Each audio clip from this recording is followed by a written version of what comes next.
Махаббат адамды өзгерту емес, махаббат сүйгеніңді бар болмысымен қабылдау, үнсіз дүние бос деп, қос жүректің бірге соғуы. Армаған, эфирде сезімнің нәзік сырын шертер, махаббат бекеті бағдарламасы. Бүгінгі бағдарламада көретіндеріңіз. Әрекеттері көп болды. Өзі әлі күнге дейін айтады, сол кезде қырсықпасаң, саған даже қарамайтын едім деген сияқты. Ең бағалы сыйлық. Студент кезде сыйлығы олар. Өзі ақша тауып алмай жүрген кезде бір сырға ма, сақина ма, сондай бір алып келгені бар, сол есімде қалды. Сезім мен сенім. Ақша бір жерде, карточка бір жерде, самауыр. Ғашықтық сезімі біреуге ерте, біреуге кеш келеді. Ал біреулер көрші тұрып бір-бірін мүлдем байқамайды. Тура біздің алғашқы кейіпкерлеріміз тәрізді. Танысқан кезде таңғаламыз ғой, айтып. Қайдан көрмей жүріп деп. Қалай бір-біріміз үйіміздің арасы 5-6 үй. Қалай білмей жүргенбіз осы уақытқа дейін деп күліп қоямыз. Сөйтіп көрші болып шықтық. Бір-бірімізбен 2014 маусым ішінде қайырымдылық концерті болатын. Қайырымдылық концертіне достарымызбен бірге барып концерт көруге баратынбыз. Концерт көріп жатқанда поэзия оқып Гүлнұр есімді қыз шықты. Сол жерде балдар болып ойнап отырып, өзімнен осы қыз менің әйелім болады деп ішімнен сөз шықты. Сосын балдар прикол ұстап, манағандай сен оны қарата алмайсың деген сияқты қылдырып. Содан концерттен шыққаннан кейін привет деп амандасып, өзінше болып кішкене басында сөйтіп кетіп қалдық үйге. Содан екінші күн, келесі күн сол күннен соң екінші күн өткенде ағамның тойы ойында отырып, есік алдында краскілеп жүріп, бір қыз өтіп жатыр інісімен. Тағы да Гүлнұр. Сол кезде ыржиып өтіп кетті. Ол жерде азып жүргенді. Таңертең таңғы 6-та ораза ұстап жүрген кез ыржиып өтіп кетті. Сосын анау мана қыз ғой деп. Еще қасында дос балам бар мана. Еще келіп қайтып привет деп айтып кетті. Привет дегенде кеттік ары қарай. Артынан машинамен барып, үйін қарап алып, біздің ауылдың қызы екен ғой деп. Содан танысу басталып, ВК-мен сөйлесіп ары қарай. Қазақ қызы алғаш боп сезімін білдіруге қай ғасырда да батпаған.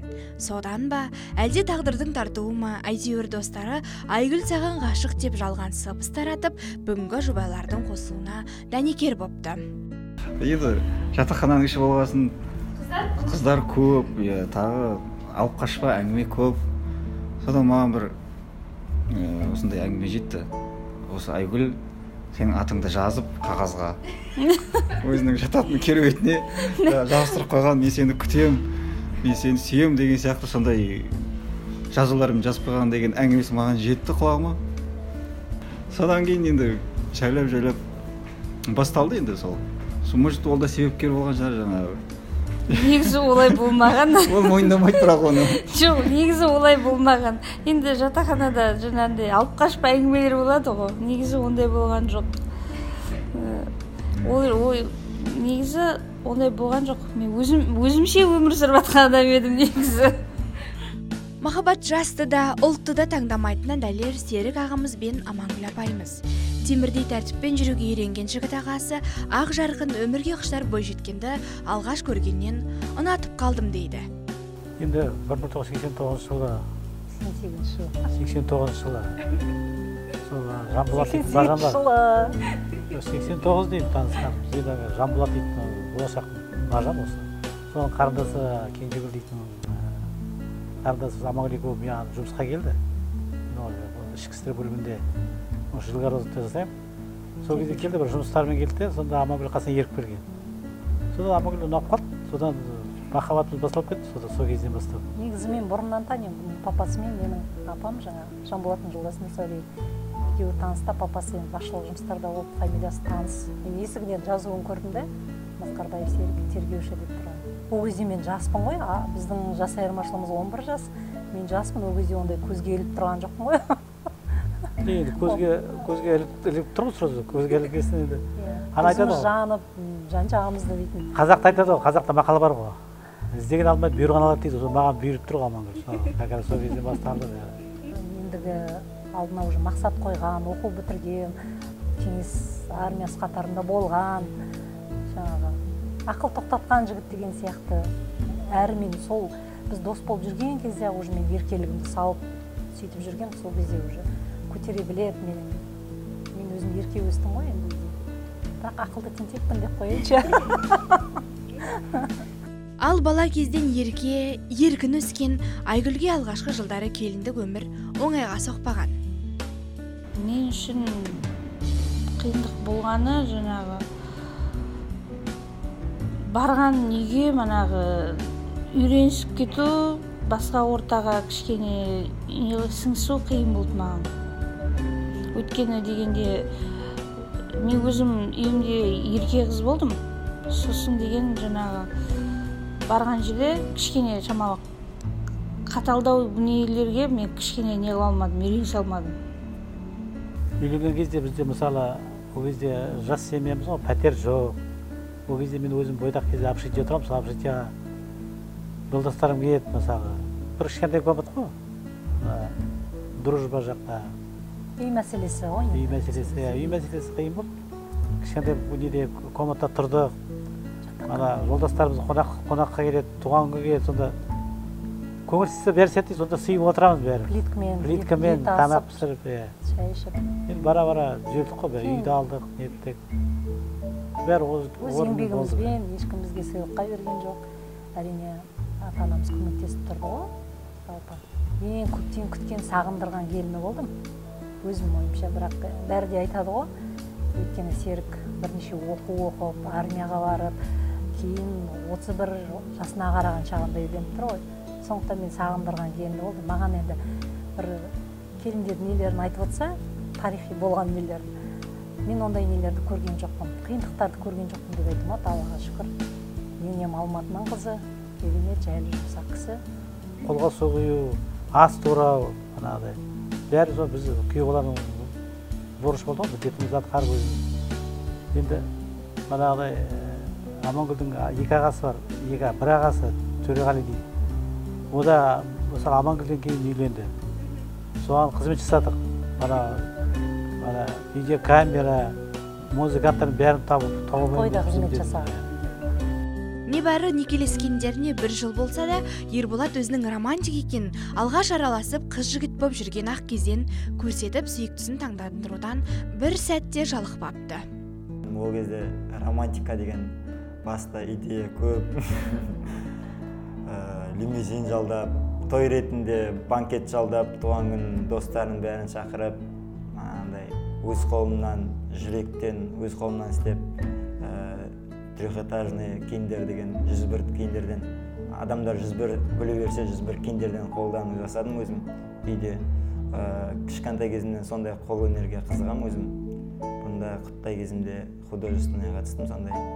Сол кезден өзі бір нәрсе бергізсем, өз қолымнан істегім келіп береді да. Соны сөйтіп, ең қымбат сыйлық сол болды деп ойлаймын. Қазір енді есіме түспей тұр ғой. Жоқ енді көлігін көліктей, алтынын алтындай, үйін үйлей бізге дейтін соның өзі бақыт болды ғой. Сол романтика деп қазіргі жастар сияқты әлгі тосын сый дейма, сюрприз, ондай жасалынып жатпайды ғой. Біздер біліп атамыз, бірақ сол әперем деп әпергеннің өзі бізге романтика ғой. Енді романтика болғанда былай ғой, мен өзім Волгоградта бітірдім, жоғары высшее следственная школа. Вот бірінші кезде үйленгенге 55-тен бұрын ба? 55-тен бұрын Волгоградқа барып көрсетіп келген. Сталинград дейді ғой. Сол бағанағыдай Мамай қорғанға апарып. Студентпін ғой, мен ол кезде жаспын. Волгоградты аралап көрсеткенмін ғой, Сталинград. Енді күші арманда Москваға енді барып келді өзі. Москвадан көрсетпейсің бе дейді маған.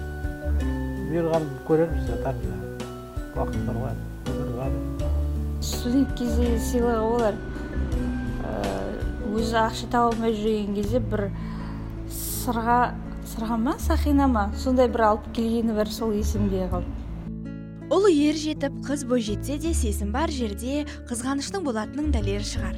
Амангүл апай әлі күнге жан-жарының телефонын анда-санда тексеріп тұрады екен. Тексермеген жақсы. Зато спокойно ұйықтайсың. бір айдан бері тексерген жоқ телефонды. Ал басқа алып келді. Жоқ, телефон тексеріп тұру керек. Қызғаныш дейтін болады әлсі. Бұрында қазір де қызғанамыз. Иә, ол тірі жанда қызғаныш дейтін болады ғой, обязательно. Міндетті енді бағда қызғанғанды көрсетпейсің, бірақ іштей. Мен ренжігенде айтамын ғой, не қызғанасың деп сонда айтады ғой. Адам болғасын қызғану керек, мал тек қызғанбайтын деп. Жаңағы. Қазір жануарлар да қызғанады, мысалы өзенің ғана мысалы кішкентай балдар қызғанады ғой, мысалы. Жақындасаң, мысалы иттер жақындатпайды. Тауықтар солай біз ол. Жұмыртқа сатқанда барсаң, уже нетеді. Сонда сондайлар. Мен Мойындаймын. қатты қызғанады екенмін. Мелочно. Иә, сенімді қызға қарамайтын біліп тұрсам да қызғана беремін. Сондай қасиет. Бір мелочқа десе. Иә, сәл затқа. Кейде қызғанып тұрғанда өзі мәз болады. Қызы күліп, ыржиып. Кейде сәл затқа деп ұрсатын кездер де болады. Қазір ол қатты қызғанады. Кезінде мен қызғандым. Болашақтан күтері көп жас жұбайлар бірін-бірін еркелетуден кенде емес. Ерболаттың екінші аты бар, Сағдат деген. Өз арасында туысқандары Сәкөн деп айтады. Оның всегда айтылатын сөз Сәкөн. Еркелегенде де айтасың, жынданғанда да айтасың. Батырым, мырзам. Соңғы кезде бизнес бастап жүргесін миллионер мырзам деп айтатын болдық. Сіздерден Гүлек деймін, Ақбашжан дейсің. Біздерде ат көп қоя бересің. Жапырағым деймін. Жапырағым. Бұрын бұл үйде еркелеткенде атамнан бастап енемнің фамилиясын айтатын. Ол жақсы көргендегі айтатын, ең жақсы көргенде. Жаңағы Мұстафаева деп фамилиясын айтатын. Тура сондай болып жүретін. Серашева деп солай шақыратын. Сосын кейін жас өсе келе аттар өзгере бастайды. Кейін кезде Жапырағым деп сөйтеді. Ақсерік деймін қазір. Ақсерік дейді, иә. Ақсерік дейді. Ол жолдас жігіттеріміз бәрі мені Ақсерік дейді. Иә, менің атауыммен бәрі айналамыз көрші болсын, достарым білсін Ақсерік дейді. Серега дейді. Бұрынғалы еркелеп. Серега жаспыз ғой. Еркелету енді. Қазіргі енді жаным деп күнде айтамыз. Өзімізге айтамыз. Қазіргі жастардың несі ғой, заманына қарай шығар. Ашықтан ашық айтады ғой. Біздер оны өзіміз оңаша болғанда аяғын айтамыз. Мен Берабас деп айтатын болдым. Ол өзі табиғи сондай не болғасын. Мен Берабас деп айтамын. Енді бар, ол ыңғайсыз енді бұлай айтқанда. Өзін айтатын аты бар, енді оны бір жерде айтуға бір ыңғайсыз енді. Өзіміздің арамызда айтатын әңгімелеріміз бар, иә. Адал махаббат пен шынайы сыйластық бар жерде ғана шаңырақтың керегесі кең, терезесі тең болмақ. Ендеше жұбайлардың бір-бірін қаншалықты білетінін бірге тексеріп көрейік.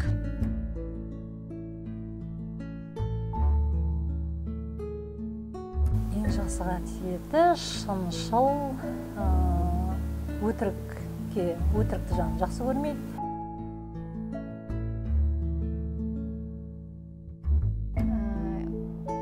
Өте қолы ашық жан. Ешкімнен ештеңені аямайды. Болсын деп тұрады. Көмегін ешқашан аямайды.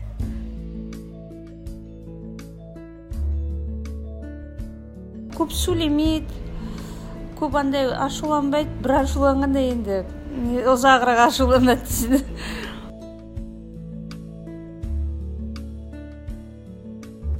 Мелодраманы жақсы көреді. Осы айтады, тұрмыстық, иә. Тұрмыстық істейді.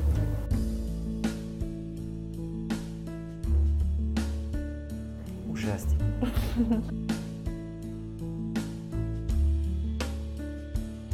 Мен енді ол мынандай фильм жақсы көреді деп арнайы фильм көргенін байқамаймын. Өйткені ол фильм көретін уақыттары жоқ. маған қызық етіп көреді деп айтатындай фильмі жоқ ол.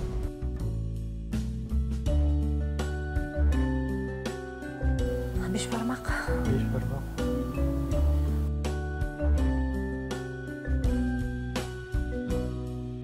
Гүлнұрдың ең сүйікті тамағы манты. Сосын? Лағман.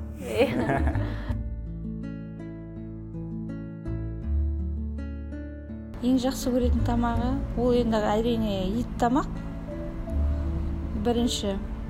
Сосын жаңағы көбіне жаңа ұннан жасалатын тамақтар жақсы көреді.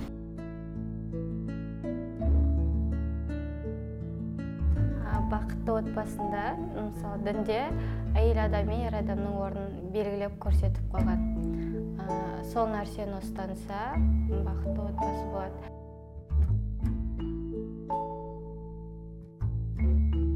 Адам арман, мақсатын бірге айтып отырса, жаңағы бәрі шешіледі де, проблема мәселе болмаған жерде бұл бақытты отбасы болады.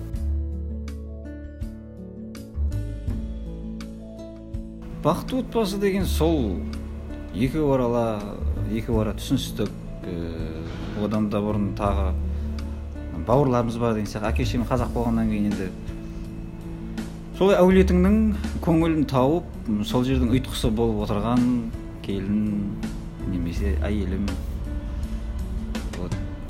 Барлық не сода деп ойлаймын, мен өзім ойым солай.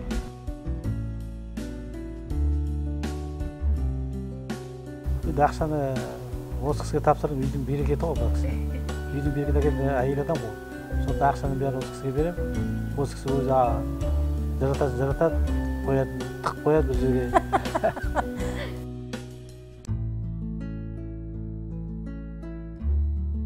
Шана Ерболат ұстайды. Менің ақшам, ол менің ақшам, сенің ақшаң, екеуміздің ақшамыз деп айтам. Керек кезде айтам, алып береді, основном өзі ұстайды.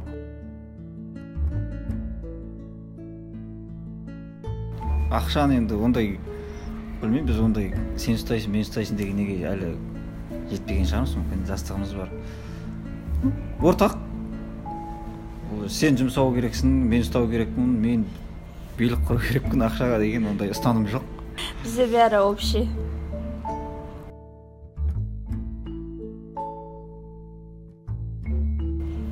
Махаббат деген енді білмеймін, енді өз басым бір шынайы сезім.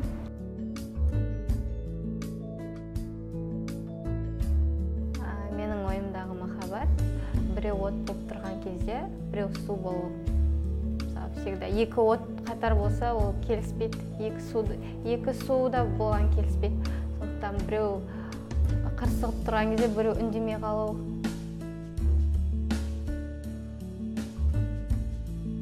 Енді махаббат деген, мысалы, балалық махаббат дейтін болады.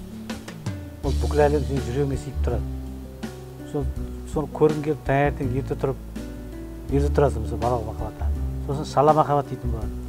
Шала махаббат дейтін майсам сияқты жағып қойғанда, жаным өзі, жайлап жаным өшіп қалады, шала махаббат. Көбі қазір ерлі зайып тұр, көбі осы жастар қазір үйленіп отырады да, ертеңгі айырылып отырады. Ол сол шала махаббаттар. Шынайы махаббаттар, міне отырмыз ғой біздер. Әр күнге дейін 20 жыл, 28 жыл, 27 жыл.